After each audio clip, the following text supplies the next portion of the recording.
Hmm. Bismillahirrahmanirrahim. Assalamualaikum warahmatullahi wabarakatuh. Bagaimana nih kabarnya nih teman-teman semuanya? Ya, semoga dalam perlindungan dan pertolongan Allah Subhanahu wa Ta'ala. Ya, eh, perkenalkan kita dari kelompok 1 kelompok makro. Nah, terdiri atas nama ada Asyam Muhammad Mumtaz. Terus ada Andi Prawidana, ada Hafiz Nur Ramadan, ada Fauzia Nur Fadila, dan saya sendiri. Siapa namanya? Fatan Dafiudin. Alhamdulillah Fatan Dafiudin. Ya, di sini jangan lupa. Ini saya akan membawakan sebuah tema sebuah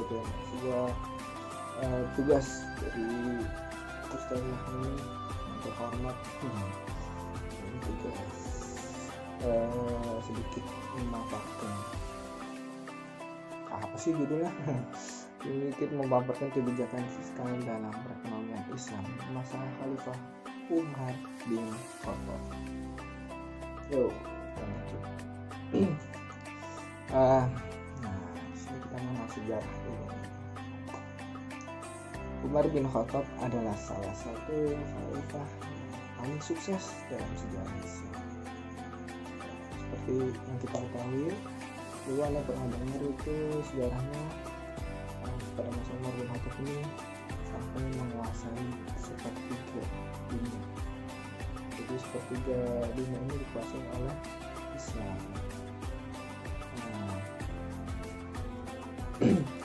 Tapi dapat dilihat bukan cuma menguasai menyebarkan Islam saja. Ini di masa Umar bin Khattab ini sukses dilihat dari kemajuan negaranya, kemajuan negara, kesejahteraan rakyat pada masa dipimpin oleh Umar bin Khattab.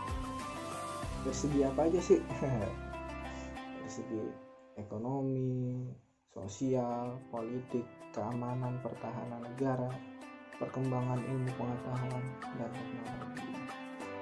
Nah, di sini sampai waktu itu pada masa Khalifah Umar bin Khattab mengalahkan Persia dan Romawi. Nah, coba bayangin itu, dua imperium terbesar di dunia waktu zaman dulu. Nah, itu dua imperium terbesar di dunia dikalahkan oleh Islam pada masa Umar bin Khattab. Yuk kita lanjut.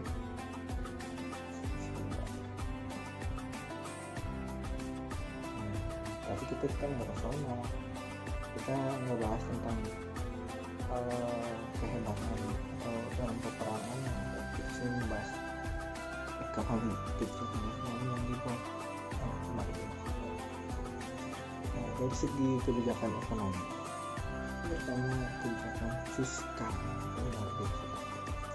Di sini Umar bin Khattab yang kebijakan ekonomi yang berdasarkan Al-Quran, hadis dan ijtihadnya lihat para sahabat, dan juga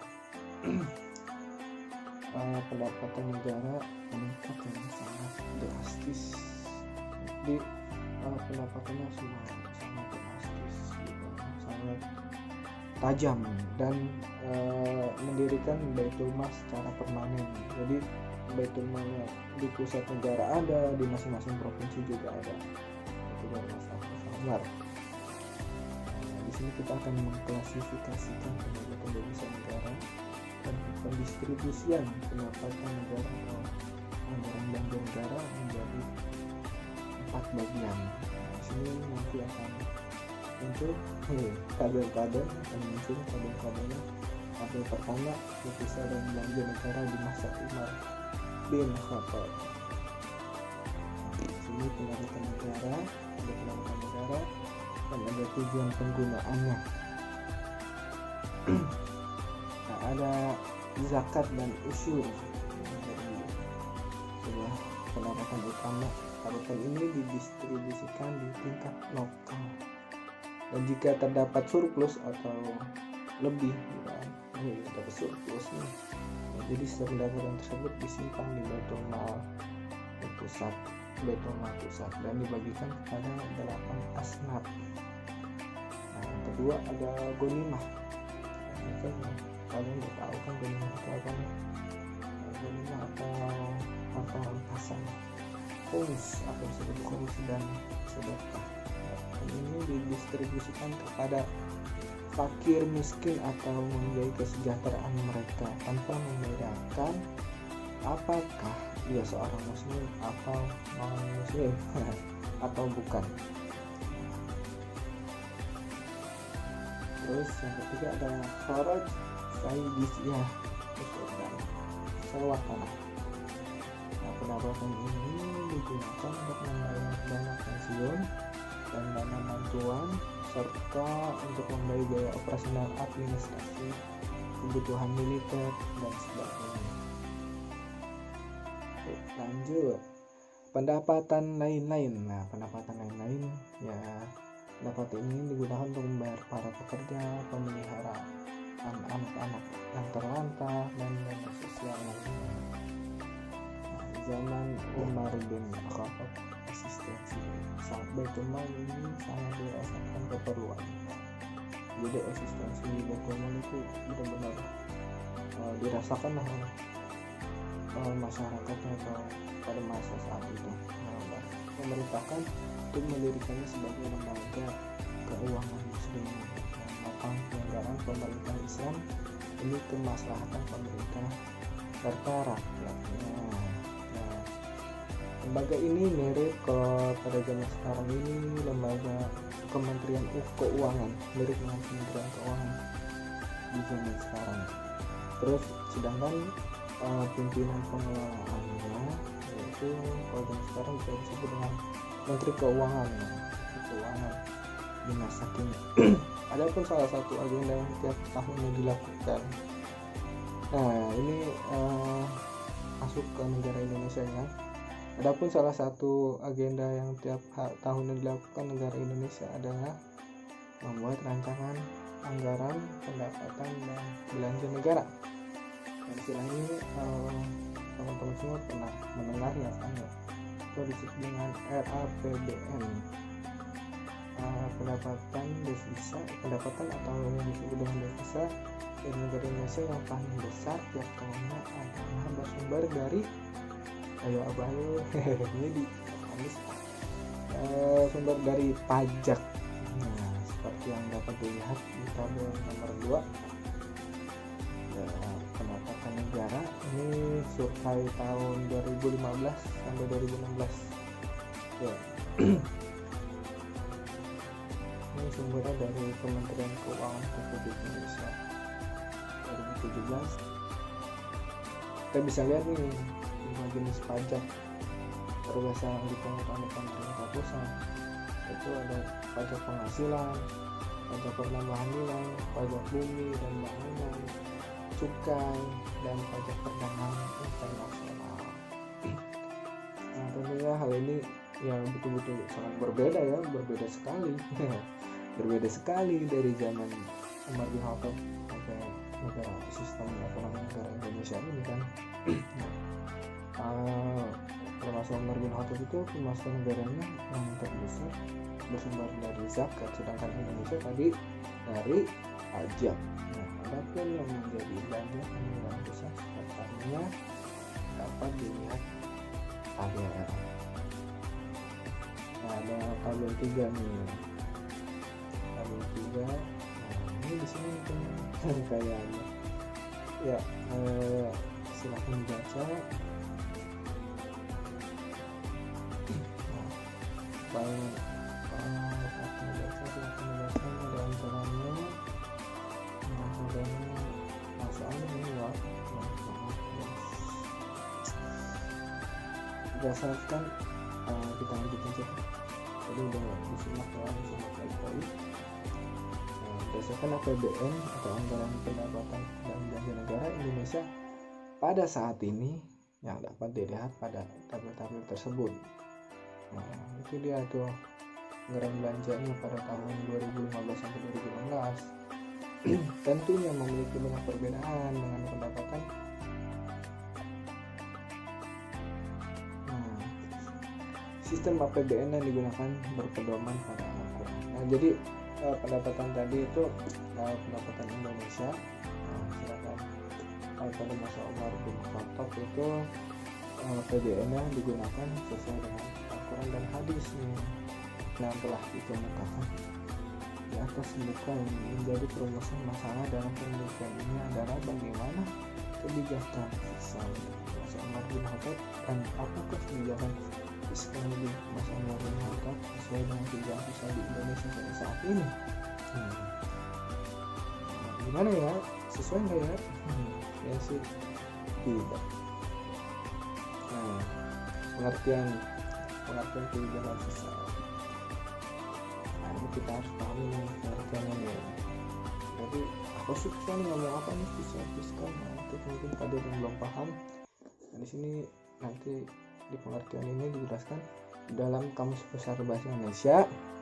Dikatakan bahwa kebijakan fiskal adalah kebijakan pemerintah yang berkenaan dengan urusan pajak atau pendapatan negara.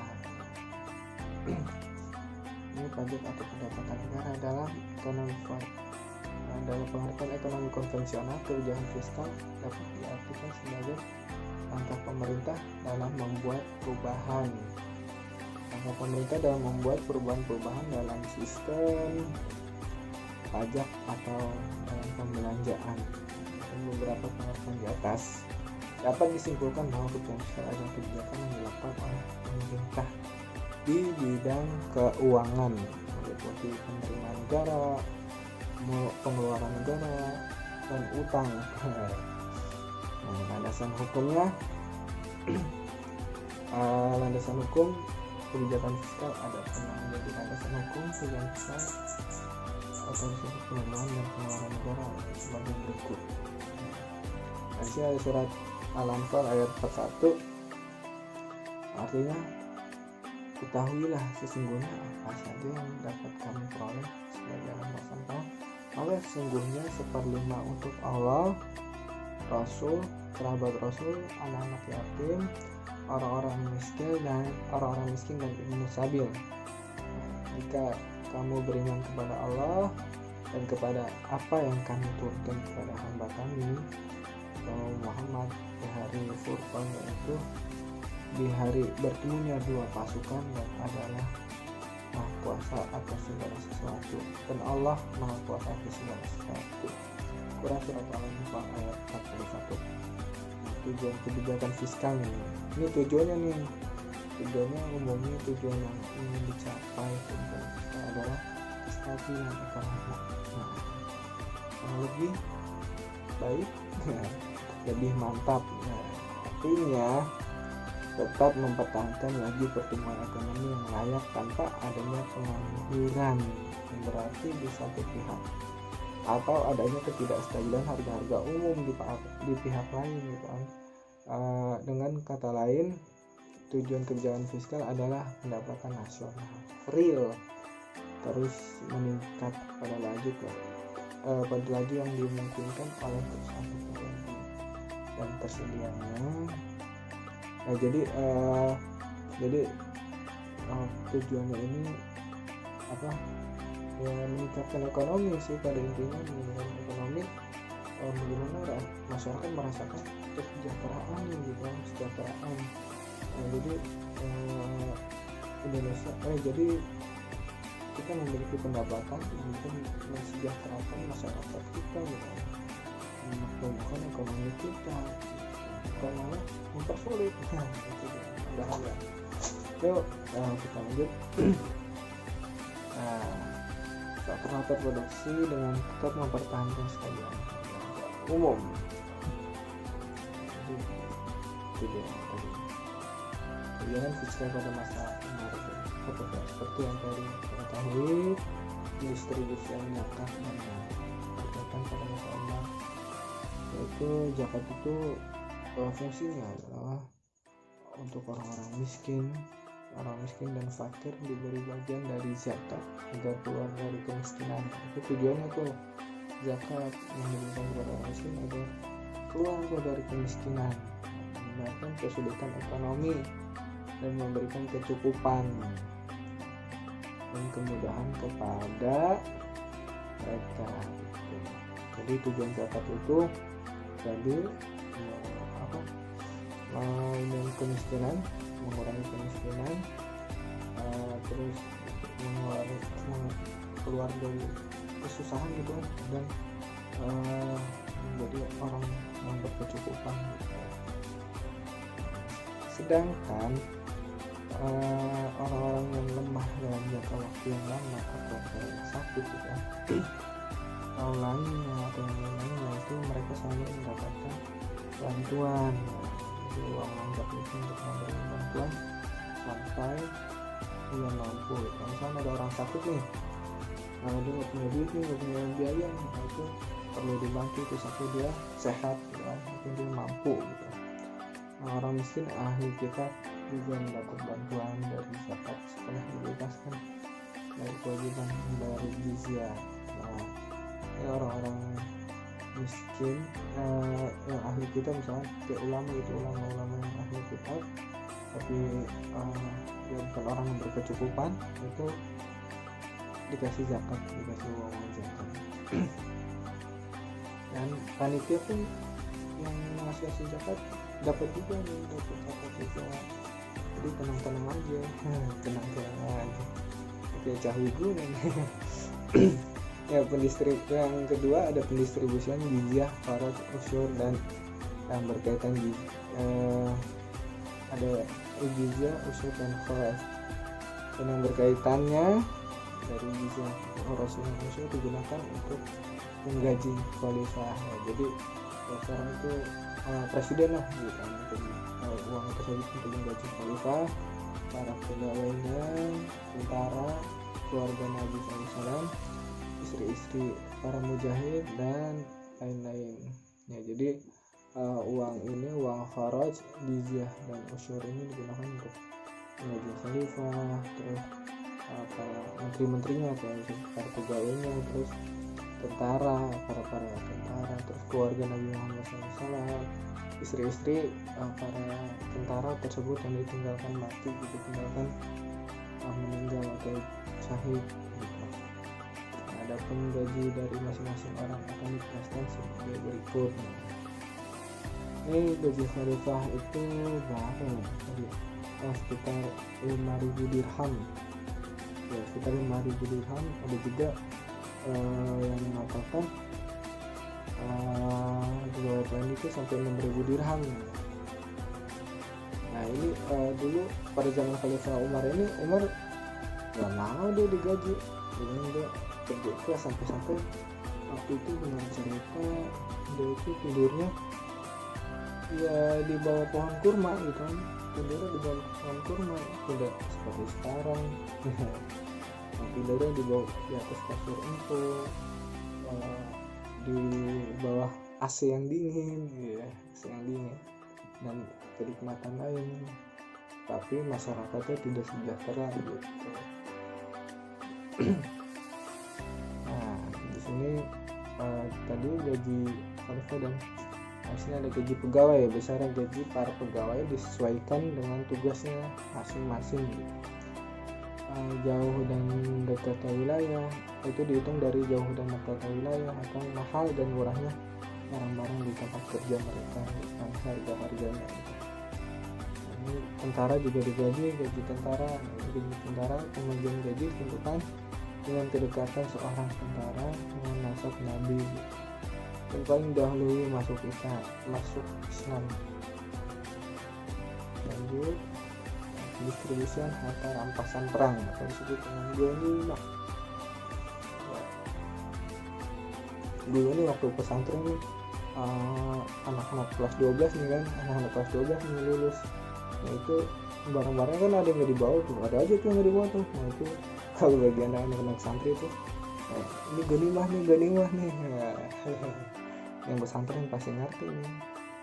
Ya, pembagian harta ghanimah ada 3 macam. Dan dalam buku Muhammad Rawas Khalaji dicetak pada tahun 1949 halaman 673. As-Sofi yang dipilih imam atau yang dipilih pemimpin sebelum pembagian harta ghanimah itu seperlima dari sisa yang sudah dipilih imam dan didistribusikan sesuai dengan firman Allah dan surat Al-Anfal. Jadi setelah didistribusikan yang tadi disebutkan dalam surat Al-Anfal itu sisanya itu di seperlima itu didistribusikan. Gimana sih? Ya seperlimanya itu tadi didistribusikan sesuai dengan surat Al-Anfal gitu kan. Nah 4/5 itu dari sisa yang sudah dipilih imam diserahkan untuk ikut perang gitu, dengan syarat orang yang ikut berperang orang yang merdeka. Kalau hamba apabila hamba itu berperang bersama majikannya maka ia tidak mendapat, dan apabila hamba itu berperang tidak dengan majikannya maka hamba itu mendapat bagian seperti orang yang merdeka gitu. Apa sih itu hamba itu? Ya, hamba itu budak gitu kan. Hamba sahaya itu budak, jadi hamba itu budak. Ya, orang dewasa bagian laki-laki dan harta perempuan dari harta ghanimah itu sama, jadi laki-laki dan perempuan itu ghanimahnya sama.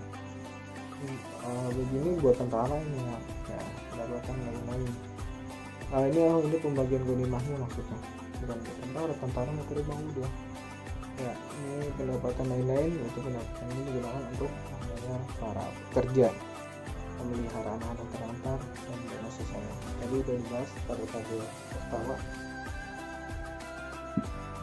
Relevansi kebijakan fiskal di masa Umar bin Khattab dengan kebijakan fiskal dalam konteks Indonesia secara umum. Jadi ekonomi pada masa Umar bin Khattab itu menggunakan atau bersumber dari Al-Quran dan hadis atau ijtihad gitu kan. Al-Quran, hadis dan ijtihad. Sedangkan ekonomi di Indonesia ini guna apa sih katakan?